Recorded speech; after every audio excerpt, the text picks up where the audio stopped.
살아계신 하나님 아버지, 오늘도 우리를 세상 가운데 두지 아니하시고 거룩한 날을 제정하사 주의 발걸음으로 인도하여 주신 은혜를 감사드립니다. 날마다 주의 말씀을 묵상하고 산구하고 그 말씀대로 행함으로 말미암아 살아있는 믿음을 소유할 수 있도록 은혜를 베풀어 주시옵소서. 날마다 성령의 충만한 은혜를 덧입혀 주시옵소서. 하나님 앞에 부르심 받는 그날까지 버림받지 않고 쓰임받게 도와 주시옵소서. 거룩하신 하나님, 이 나라 민족을 긍휼히 여기시고 불쌍히 여겨주셔서 이 한반도가 온전히 복음으로 하나 되게 하여 주시기를 원합니다. 제사장 나라 거룩한 백성이 되게 하여 주시옵소서. 세계 열방을 향하여 선교적 사명을 온전히 감당할 수 있는 은혜를 허락하여 주시옵소서. 이 한반도가 복음으로 통일이 되어질 때 하나님, 저 강원도 이천군의 주님의 몸된 교회를 창립할 수 있는 은혜를 허락하여 주시옵소서. 우리의 자녀들이 하나님의 말씀으로 잘 준비되어질 수 있도록, 지성과 인성과 영성으로 무장할 수 있도록 은총을 베풀어 주시옵소서. 우리 귀한 권사님, 집사님들에게 영육간의 간건함을 더하여 주셔서 같은 마음, 같은 비전을 품고 주님이 허락하신 그 마음을 가지고 준비하게 도와 주시옵소서. 특별히 자라나는 세대들의 진로를 열어주시고 학업의 문을 열어주시고 하나님 앞에 간증하는 주인공들이 되게 도와 주시옵소서. 우리 귀한 성도들의 삶을 기억하여 주시고 저들의 가정과 직장과 사업 위에 하나님의 합당한 삶을 살아갈 수 있는 은혜가 있게 도와 주시옵소서. 오늘 이 한 시간에도 주 성령님 함께하여 주시고 주의 말씀 가운데 영적 귀가, 영적 눈이 띄어지는 은혜가 있게 도와 주옵소서. 예수님의 이름으로 감사하며 간절히 기도드리옵나이다. 아멘. 할렐루야. 우리 이렇게 옆 사람과 인사하고 자리에 앉겠습니다. 하나님이 당신을 지극히 사랑하십니다.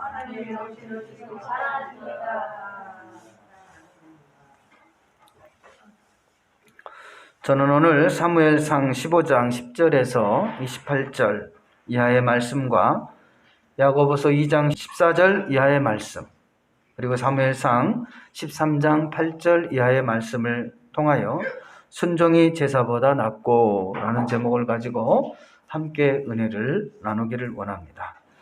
따라서 한번 고백하십시다. 순종이 제사보다 낫고.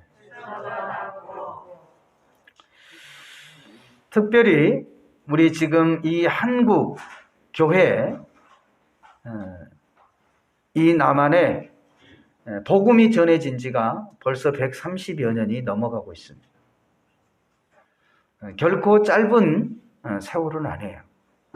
그 가운데 우리 민족의 정말 큰 아픔도 있었고, 그리고 많은 수많은 그 어려움의 시대가 지나갔습니다.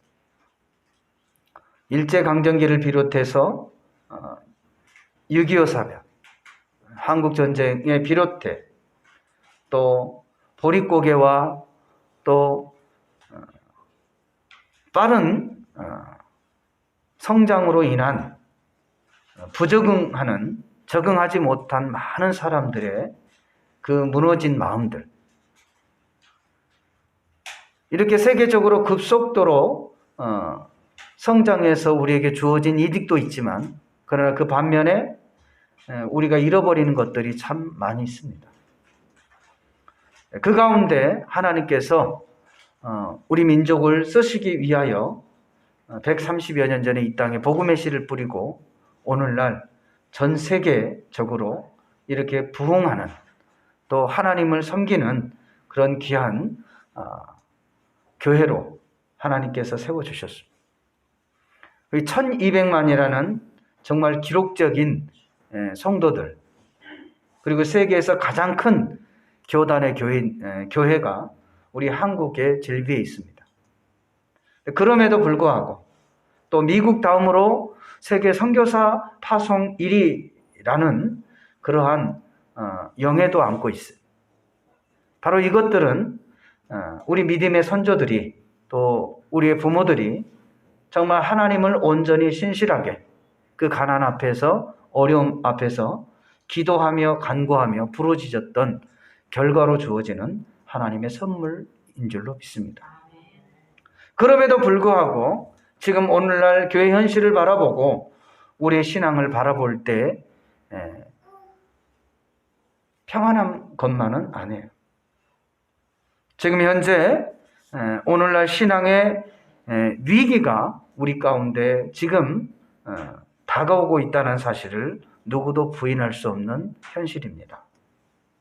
오늘의 신앙의 위기는 하나님의 말씀이 없는 것이 아니라 바로 하나님의 말씀을 순종하지 않음에서부터 비롯되고 있음을 저와 여러분이 기억할 수 있기를 주의 이름으로 부탁을 드립니다.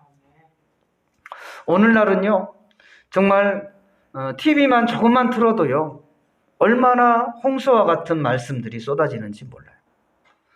또 모든 IT 강국으로서 정말 어린아이에서부터 노년에 이르기까지 이 스마트폰을 웬만한 분들은 다 가지고 있어요. 그래서 제가 본인들이 원하고자 하는 그 부분들은 얼마든지 검색할 수 있고, 그리고 요즘에는 뭐 누구한테 물어볼 필요도 없어요. 유튜브 선생님한테 물어보면 정확하게 다 답을 해줘요. 늘 우리 옆에는 우리의 필요를 채워줄 수 있는 그런 선생님들이 있어요. 그럼에도 불구하고 우리가 위기라고 말하는 것은 우리가 많은 하나님의 말씀을 듣고 또 은혜와 감동을 받고 그렇게 결단은 하깁니다. 그럼에도 불구하고 우리가 그 결단에서부터 그쳐버리고 하나님의 말씀을 삶에 적용하지 못하고 또 그 말씀대로 살아가지 못함으로 인한 그 위기가 지금 우리 앞에 놓여져 있다는 거예요. 우리 기성세대뿐만 아니라 자라나는 이 청소년들에게도 그 하나님의 말씀이 들음에서부터 끝나버리고 그 말씀이 믿음의 행보로 이어지지 못함의 결과가 오늘 한국교회 또 우리 개인의 신앙의 위기로 다가오고 있다는 것을 느끼시기를, 깨달으시기를 주님의 이름으로 부탁을 드립니다. 야고보서 2장 14절에서 26절 말씀에 보면 내 형제들아 만일 사람이 믿음이 있노라 하고 행함이 없으면 무슨 이익이 있으리요? 그 믿음에 능히 자기를 구원하겠느냐? 만일 형제나 자매가 헐벗고 일용할 양식이 없는데 너희 중에 누구든지 그에게 이르되 평안히 가라, 덥게 하라, 배부르게 하라 하며 그의 몸에 쓸 것을 주지 아니하면 무슨 유익이 있으리요? 이와 같이 행함이 없는 믿음은 그 자체가 죽은 것이니라. 어떤 사람은 말하기를 너는 믿음이 있고 나는 행함이 있으니 행함이 없는 내 믿음을 내게 보이라. 나는 행함으로 내 믿음을 내게 보이리라 하리라. 내가 하나님은 한 분이신 줄을 믿느냐? 잘하는도다. 귀신도 믿고 떠느니라. 아, 허탄한 사람아, 행함이 없는 믿음이 헛것인 줄을 알지 못하느냐? 우리 조상 아브라함이 그 아들 이삭을 제단에 바칠 때 행함으로 의롭다 하심을 받은 것이 아니냐? 내가 보거니와 믿음이 그의 행함과 함께 일하고 행함으로 믿음이 온전하게 되었느니라. 이에 성경에 이른바 아브라함이 하나님을 믿으니 이것을 의로 여기셨다는 말씀이 이루어졌고 그는 하나님의 벗지라 칭함을 받았나니 이로보건대 사람이 행함으로 의롭다 하심을 받고 믿음으로만은 아니니라. 또 이와 같이 기생 라합이 사자들을 접대하여 다른 길로 나가게 할 때 행함으로 의롭다 하심을 받은 것이 아니냐. 영혼 없는 몸이 죽은 것 같이 행함이 없는 믿음은 죽은 것이니라. 하나님께서 사무엘 선지자를 통해 이스라엘 초대 왕으로 기름 부어 세운 사울이 버림받게 된 이유가 어디 있는지 오늘 이 본문 말씀을 통해서 저와 여러분이 은혜 받기를 원합니다. 이처럼 저와 여러분이 오늘날에는 너무나도 하나님의 말씀을 많이 알고 또 머리가 많이 커져 있지만 아는 만큼 행동으로 옮기지 못함으로 인하여서 우리의 삶에 능력이 나타나지 않는 신앙생활을 바라볼 수 있는 거예요. 경건의 모양은 있으나 능력이 없는 거예요. 그래서 하나님을 섬기는 자와 섬기지 아니한 자의 삶이 별반 다름이 없는 모습을 볼 수 있어요. 그것은 우리가 하나님의 말씀을 온전히 행하지 않는 결과라는 것을 저와 여러분이 잊지 마시기를 주님의 이름으로 부탁을 드립니다. 특별히 이번 한 주간은 하나님께서 쓰신 사람과 또 하나님께서 버린 사람에 대한 그러한 말씀에 준 큰 주제를 가지고 함께 은혜를 나누기를 원합니다. 오늘 이 본문 말씀은 하나님께서 기름 부어 세운 이 사울 왕이 하나님으로부터 쓰임받지 못하고 버림받게 된 그러한 내용을 통해서 우리가 다시 한번 우리의 신앙을 바라볼 수 있는 또 점검할 수 있는 시간이 될 수 있기를 주님의 이름으로 부탁을 드립니다. 이 첫 번째로 보면 바로 사울이 하나님 앞에 버림받게 되어진 그 첫 번째 이유를 살펴보면 사무엘상 15장 10절에 11절 말씀에 보면 하나님을 따르지 아니하며 하나님의 명령을 행하지 아니하였음이니라 라고 고백을 하고 있습니다. 사랑하는 성도 여러분, 사울 역시 하나님으로부터 기름 부음 받은 하나님의 종이요 이스라엘의 왕입니다. 그런데 그가 왜 하나님으로부터 버림을 받을 수밖에 없었을까? 오늘 이 본문 말씀 사무엘상 15장 10절에서 11절 말씀에 보니까 야훼의 말씀이 사무엘에게 임하니라 이르시되 내가 사울을 왕으로 세운 것을 후회하노니 그가 돌이켜 나를 따르지 아니하며 내 명령을 행하지 아니하였음이니라 하신지라. 사무엘이 근심하여 온 밤을 야훼께 부르짖으니. 아멘. 이 사울이 하나님의 말씀을 돌이켜서 하나님을 따르지 않았다 그랬어요. 이게 돌이켰다라는 말은 어떻게 해요? 처음에는 하나님의 말씀을 잘 따랐는데 그 잘 따르는 삶을 돌이켰다라는 말은 반대적인 말이잖아요. 그러면 지금은 뭐 하지 않는다는 얘기예요? 하나님의 말씀을 따르지 않는다는 얘기예요. 그리고 하나님의 명령을 행하지 아니하였음이니라 라고 하나님께서 사무엘을 통하여 사울을 왕으로 세운 그 후회한 그 이유를 두 가지로 말씀하고 있는 거예요. 그러니까 내가 사울을 버릴 수밖에 없었던 그 이유 두 가지를 지금 말씀하고 있다는 거예요. 그 첫 번째가 뭐예요? 그의 행위가 돌이켜져서 하나님을 따르지 않고 하나님의 말씀을 행하지 아니하였다라고 말씀을 하고 있는 거예요. 서두에도 제가 말씀을 드렸지만 이 야고보서 기자 역시 하나님의 말씀 가운데 행함이 따르지 아니하면 결국은 그 말씀은 죽은 말씀이다 그랬어요. 죽은 믿음이다 그랬어요. 처음에는 이 사울왕이 하나님의 말씀을 잘 따라갔고 또 그 하나님의 말씀을 잘 지켜 행했습니다. 근데 어느 정도 시간이 흐르고 이제 백성들이 사울을 중심으로 해서 왕권이 확립되고 그리고 자신의 위치가 굳건해지고 많은 사람들이 자신을 따르는 것을 본 이후부터는 하나님 중심으로 살았던 사울이 이제는 사람 중심으로 살아가는 모습으로 마음이 돌이켜졌다는 거예요. 이것이 바로 하나님께서 버리신 첫 번째 이유예요. 저와 여러분이 혹 그 첫 마음들이 흐려졌다면 어디서부터 그 마음이 흐려졌는지를 살펴보고 다시 제 위치로, 제 자리로 돌아올 수 있기를 주님의 이름으로 부탁을 드립니다. 요한복음 10장 26절 27절 말씀에도 보면 너희가 내 양이 아니므로 믿지 아니하였도다.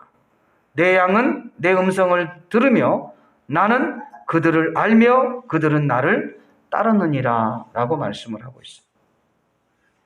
사랑하는 성도 여러분, 저와 여러분이 이름만 하나님의 자녀요, 또 겉으로만 신앙생활을 하는 것이 아니라 우리가 하나님의 자녀라면 하나님을 온전히 따라야 할 것이고 또 그의 말씀을 온전히 지켜 행해야 한다는 사실을 저와 여러분이 잊지 마시기를 주님의 이름으로 부탁을 드립니다. 세상에 우리의 마음이 빼앗기게 되어지면 또 세상 사람들에게 우리의 마음을 빼앗기게 되어지면 우리의 마음의 중심에 하나님보다 사람이 더 우선순위가 되어지기 때문에 하나님을 따를 수 없고 사람을 따르게 되고 하나님의 말씀을 행하는 것보다 사람의 말을 행하는 것들을 우리가 볼 수 있는 거예요.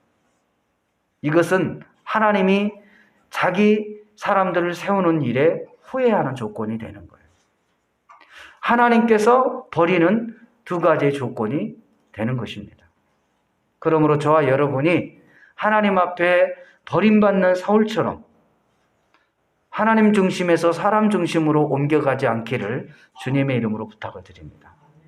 혹시 저와 여러분의 마음이 그렇다면 오늘 이 시간에 하나님께로 온전히 그의 마음을 돌이킬 수 있기를 주님의 이름으로 부탁을 드립니다. 그리고 두 번째로는 바로 하나님의 말씀을 순종하지 않고 또 거역했기 때문이라고 말씀을 하고 있어요. 사무엘상 15장 17절에서 23절 말씀에 보면 사무엘이 이르되 왕이 스스로 작게 여길 그때에 이스라엘 지파의 머리가 되지 아니하셨나이까. 야훼께서 왕에게 기름을 부어 이스라엘 왕을 삼으시고 또 야훼께서 왕을 길로 보내시며 이르기를 가서 주인 아말렉 사람을 진멸하되 다 없어지기까지 치라 하셨거늘 어찌하여 왕이 야훼의 목소리를 청종하지 아니하고 탈취하게만 급하여 야훼께서 악하게 여기시는 일을 행하셨나이까.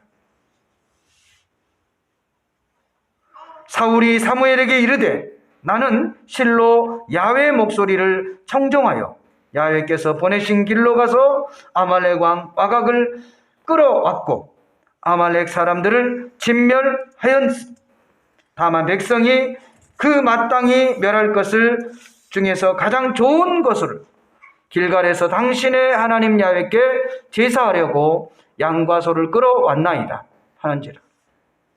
사무엘이 이르되 야훼께서 번제와 다른 제사를 그의 목소리를 청종하는 것을 좋아하심같이 좋아하시겠나이까.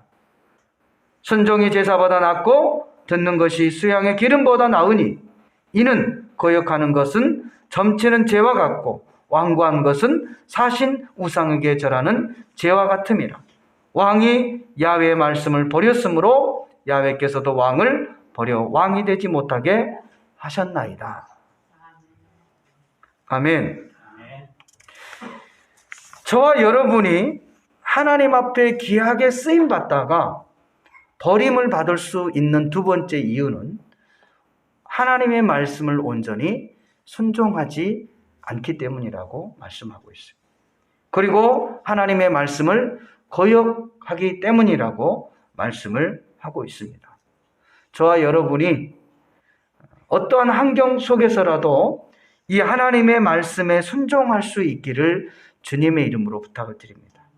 하나님의 말씀을 거역하지 않기를 주님의 이름으로 부탁을 드립니다. 바로 이처럼 사울 왕이 하나님의 말씀보다 백성들의 말을 우위에 두었을 때 문제가 생긴다는 거예요. 이 백성들의 말은요, 지극히 현실적이고요. 또 지극히 타당성이 있는 말들이에요. 그러다 보니까 사울 왕이 판단이 흐려지는 거죠. 아, 그렇구나. 우리 하나님이 제사를 좋아하지. 그러니까 이 좋은 것들을 죽이지 말고 사로잡아서 하나님 앞에 제사를 드리자. 그리고 아각 왕을 사로잡아서 자신의 그 이름을 드러내자. 여기에 사울의 실수가 있었다는 거예요. 하나님에 대해서 잘못 이해하고 있는 데서부터 비롯되는 거예요. 사랑하는 성도 여러분, 저와 여러분이 과거의 제사는 오늘날 예배와 같잖아요. 하나님은 예배를 기뻐 받으시기 때문에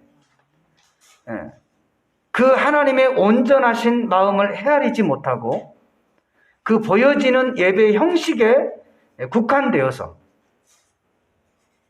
그 본질을 잃어버리는 예배가 되어서는 안 되는 것을 우리에게 말씀해 주고 있는 거예요.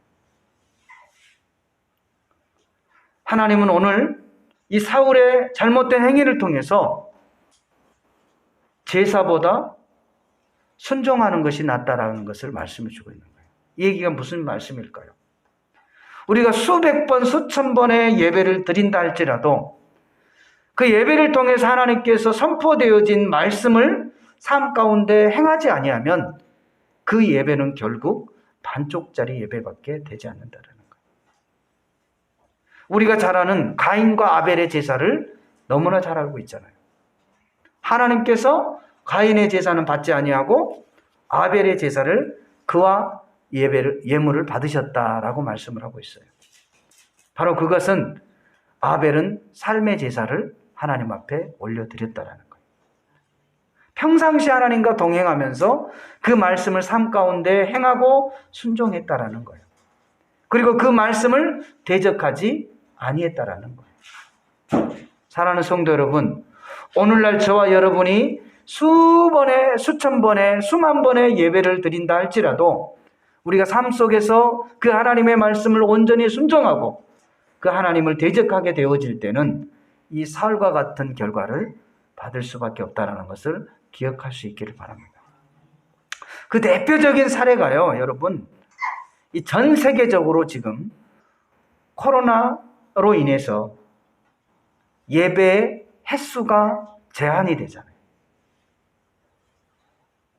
그리고 예배를 드리고 싶어도 성전에 올 수 없는 형국들이 지금 2년 동안 펼쳐지고 있었잖아요. 여기에는 그냥 단순한 질병으로 인하여서 오는 결과라고만 치부하기에는 어려운 문제들이 많아요. 바로 이 가운데서도 하나님의 섭리가 있음을 저와 여러분이 깨달을 수 있기를 주의 이름으로 부탁을 드립니다. 그냥 저와 여러분이 정한 시간에 와서 그냥 말씀 듣고 기도하고 돌아가는 것이 예배가 전부가 아니에요. 전국적으로 보면, 결과적으로 보면 하나님께서 원하신 예배는 우리가 하나님의 말씀을 듣고 삶 가운데 그 말씀을 그대로 살아가는 것이 진정한 예배라는 것을 잊지 마시기를 주의 이름으로 부탁을 드립니다.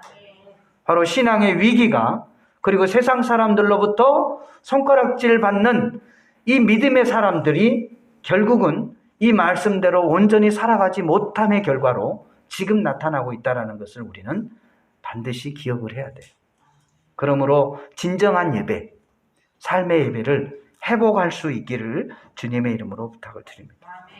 바로 하나님께서 온전히 원하시는 예배는, 온전한 제사는 바로 순종의 제사라는 것을 기억할 수 있기를 바랍니다. 그래서 오늘날 그 아이들이 자라는 과정들을 보면, 이제 부모 입장에서 보면 음식을 먹을 때 편식한다고 그러잖아요.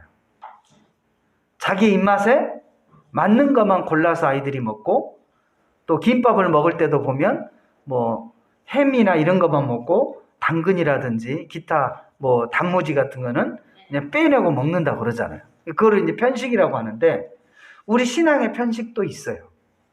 하나님의 말씀이 때로는 나에게 정말 바늘과 같이 찌르는 말씀도 있고요. 또 때로는 축복의 말씀도 있고 정말 나의 삶에 고통을 주는 그러한 말씀들도 있습니다. 근데 우리가 듣고 싶은 말씀만 듣고 우리가 신앙생활을 한다면 결과적으로 편식하는 아이와 같아요. 그래서 건강한 신앙생활을 할 수 없는 거죠. 어제 우리 한 권사님하고 이렇게 대화하는 가운데 자연 그 계절을 이렇게 좀 생각하게 됐어요. 같은 사람인데 봄이 왔을 때 내가 이렇게 느끼는 감정과 옷, 그리고 여름이 왔을 때, 가을이 왔을 때, 겨울이 왔을 때 그 옷의 골침이 계절에 따라서 어떻게 돼요? 바뀌어지잖아요. 그건 누가 시키지 않아도 자연스럽게 그렇게 농 속에 있는 옷을 꺼내서 갈아입게 되어져요. 그런 과정을 통해서 성장하게 되죠. 근데 우리의 신앙도요, 이 자연의 위치처럼 늘 봄날만 있는 게 아니에요. 때로는 무더운 여름 날씨도 내 인생 가운데 찾아올 수 있고, 때로는 극한 겨울이 찾아올 수도 있어요.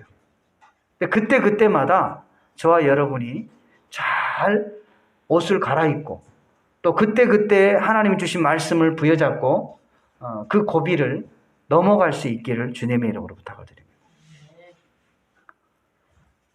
사랑하는 성도 여러분, 그것이 바로 건강한 신앙인의 모습이요, 건강한 사람의 생각이라는 거예요. 그리고 또한 마지막 세 번째로는 하나님의 마음에 합당하지 않는 삶을 살기 때문에 하나님으로부터 결국 버림받게 되어진다는 거예요. 사무엘상 13장 8절에서 14절 말씀에 보면 사울은 사무엘이 정한 기한대로 이리 동안 기다렸으나 사무엘이 길갈로 오지 아니할 때 백성이 사울에게서부터 흩어지는지라. 사울이 이르되 번제와 화목제물을 이리에 가져오라 하여 번제를 드렸더니 번제를 드리기를 마치자 사무엘이 온지라. 사울이 나아가 맞으며 문안하매 사무엘이 이르되 왕이 행하신 것이 무엇이냐니 사울이 이르되 백성은 내게서 흩어지고 당신은 정한 날에 오지 아니하고 블레셋 사람은 미막스에 모였거늘 내가 보았으므로 이에 내가 이르기를 블레셋 사람들이 나를 치려 길갈로 내려오겠거늘 내가 야훼께 은혜를 간구하지 못하였다 하고 부득이하여 번제를 드렸나이다 하니라. 사무엘이 사울에게 이르되 왕이 망령되이 행하였도다. 왕이 왕의 하나님 야훼께서 왕에게 내리신 명령을 지키지 아니하였도다. 그리하였더라면 야훼께서 이스라엘 위에 왕의 나라를 영원히 세우셨을 것이라. 지금은 왕의 나라가 기르지 못할 것이라. 야훼께서 왕에게 명령하신 바를 왕이 지키지 아니하였으므로 야훼께서 그의 마음에 맞는 사람을 구하여 야훼께서 그를 그의 백성의 지도자로 삼으셨느니라 하고. 아멘. 이제 사울은 처음 하나님의 부르심을 받았던 그 마음에서부터 멀어졌음을 우리가 이 말씀들을 통해서 느낄 수가 있는 거예요. 철저하게 하나님 중심의 삶을 살았던 그 사울이 이제는 서서히 사람 중심의 그 삶으로 바뀌어가고 있다는 거예요.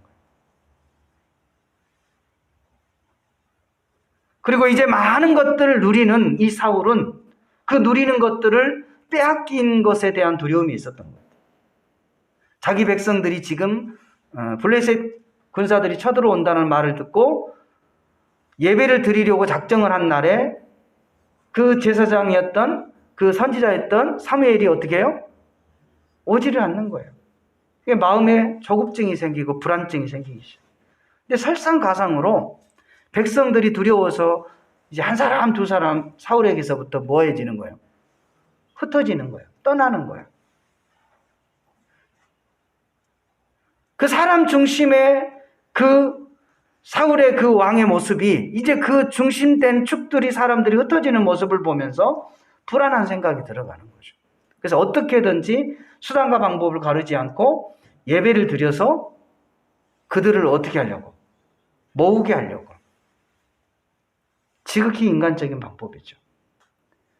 그 예배권은 사울 왕에게 있는 것이 아니라 사무엘 선지자에게 있는 거예요. 오히려 사울은 그 불안한 마음을 가지고 하나님 앞에 더 기도했어야 돼요. 그리고 더 인내하고 기다려야 했어야 돼요.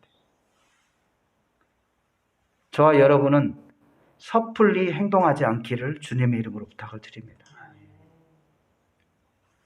나에게서 재물이 떠나고 나에게서 친한 벗들이 떠나고 내가 의지했던 사람들이 내 곁을 떠날 때 두려워하기보다는 불안하기보다는 더욱더 하나님 앞에 기도할 수 있기를 주님의 이름으로 부탁을 드립니다.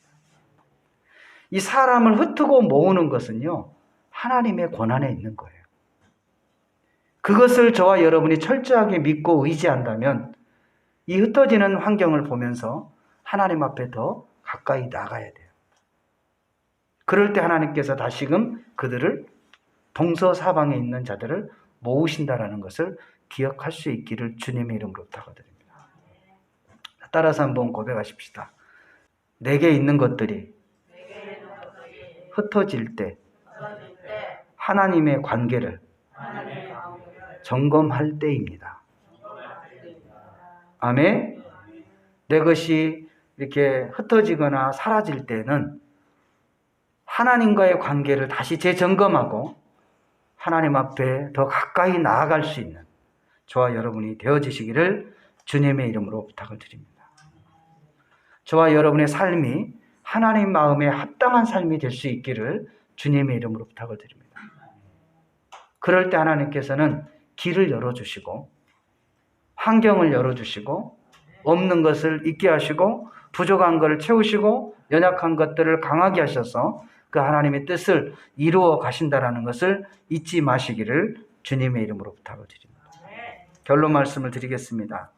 바로 하나님의 형상과 모양으로 지음받은 우리는 하나님을 온전히 신뢰하고 그를 따르며 그의 말씀을 거역하지 말고 순종하며 하나님의 마음에 합당한 삶을 살아갈 수 있는, 그리하여 천국 갈 때까지 우리가 하나님 앞에 쓰임받는 자녀들이 될 수 있기를 주님의 이름으로 축원을 드립니다.